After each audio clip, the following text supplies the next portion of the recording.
Manchester City, what on God's green earth have I just watched? You guys have just lost 3-1. 3-1 to Bodø Glimt. Bodø Glimt, right? Their first ever Champions League campaign is this season. Their first ever Champions League win was today against you guys. 3-1. And let's be real, this could have been way worse. It could have been 5, it could have been 6. Thank God for Donnarumma. And it seems like it's the same story over and over for Man City. Donnarumma comes in and saves the day from being even worse. Because you're conceding 2 or 3, and he's saving so many chances, then it could have been 5, it could have been 6. But honestly, like, this whole game was... It's a game that Man City will want to forget, especially after the red card. I think at that point, that's when we knew that, yeah, this is clearly not happening for City today. And I think at that point, we knew the game was over.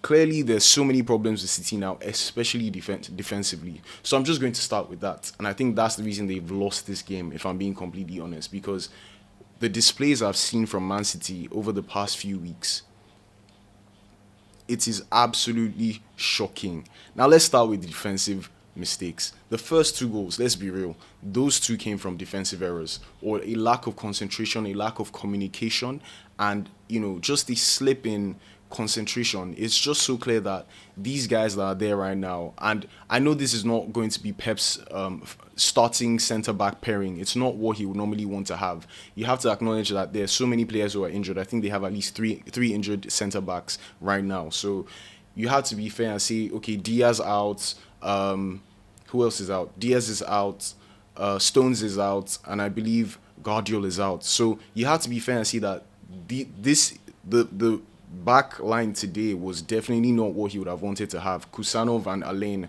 like, those are not the players he wants to start. They're really young. They've not really played so much for City. They don't have that much experience. And clearly, like, that was the downfall for City today. The first goal, like, the guy that scored it, the guy who assisted literally slipped before getting a cross in. And the header, you have to see that he did well. Donnarumma, I don't think I can blame him too much for that. He tried to make his body big, as any goalkeeper would normally do, but it went right through his legs. So you can't really blame him too much for that. But the second goal, another lapse in concentration. It was just, I just couldn't believe what I was watching. And it was literally 2 minutes later. And this guy who scored, I tried to remember his name right now. Kasper Høgh. The second goal, what a finish. Like, and that celebration, I don't know what it was all about, but I thought it was really fun. That second goal was fantastic. The finish was brilliant, right into the corner of the net. And from then on, I was like, wait, there could be problems here. And the funny thing is, City kept on giving them chances. Like, City looked almost toothless in front today. All the chances they got, they were just really being squandered. And at the back, my goodness, like, it could have been 3 or 4 before halftime. Like, honestly, I just have to say that something needs to change. I know they just signed Guehi. I spoke about that I think it should be in this corner. Yeah, somewhere here. I spoke about that, and I think that's going to be a very important signing for them, and they would really, really need their centre-backs to get fit very soon. Or they might even have to sign another defender or put someone in that defense, because right now it does not look good for them defensively. And like I said, 3-1 is flattering. 3-1 is really flattering because it could have been worse. It could have been 4, it could have been 5, it could have been 6. Why did I say flattering? Anyway, it could have been 5 or 6 today. Like, it was terrible defending from Man City. But I just have to call out Rodri as well. You're losing 3-1 and you get a yellow card for a foul. And literally, from what I see, it's like 58 seconds. 58 seconds later, you're getting a second yellow. I didn't even see the first one, if I'm being completely honest. I was trying to work on a few things. But I saw the second yellow. I'm like, bro, you just got a card a few seconds ago. And it was the most blatant yellow card for the second one. Like I said, I didn't see the first one. But the second one was the most blatant yellow card you can see in any game.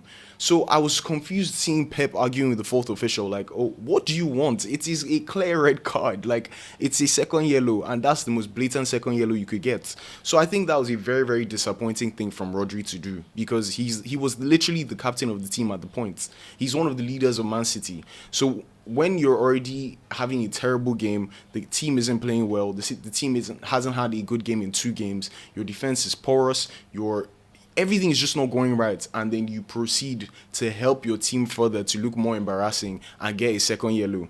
2 yellows in 58 seconds, brother. Come on, what are we doing here? You're more experienced than that. You're smarter than that. But I guess it's just one of those things. Like, footballers have those days. Like, sometimes things go well, sometimes things don't go so well. But I just think that this was really, really bad. This was really, really poor.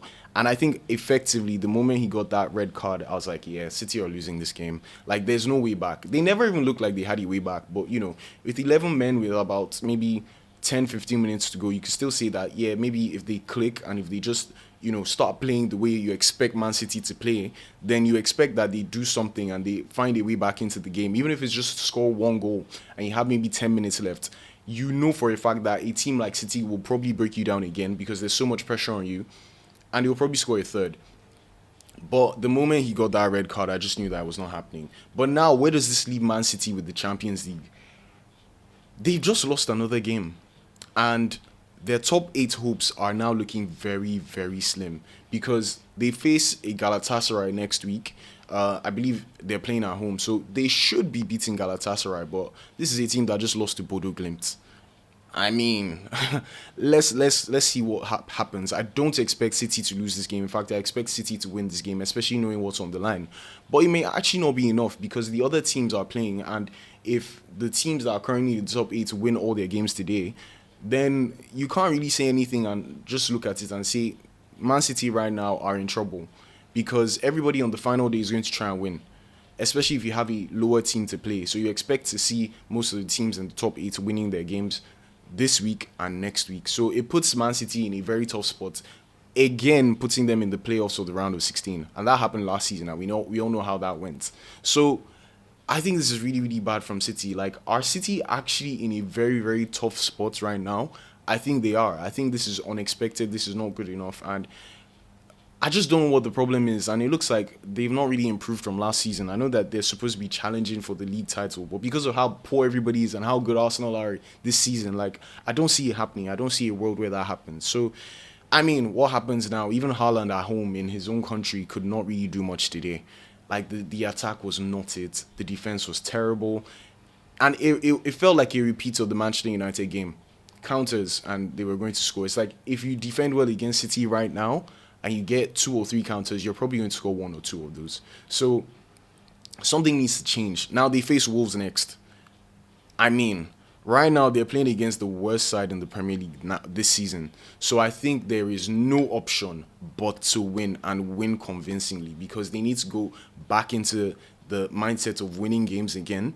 Because, I mean, they're still also messing up their title challenge in the Premier League this season. So imagine having a poor Premier League season, a poor Champions League season so far. It's not going to look good for them at all. So they need to get back in form. They need to win this game. Like, there's no other way. That's what they have to do. There's no other option. Anything apart from a win, and there's a proper crisis, and something needs to change in the way they're playing their football. So I don't know. What do you guys think? Do you guys think that Man City are fine? Do you think that it's just a blip? Let me know in the comments, and I'll see you guys in the next one. Please don't forget to like, share with a friend, subscribe. I really love the love that I've seen over the past week or two. Like, I started this year with less than 50 subscribers, and now I have almost 100. So thank you guys so much, and I'll see you guys in the next one. Cheers.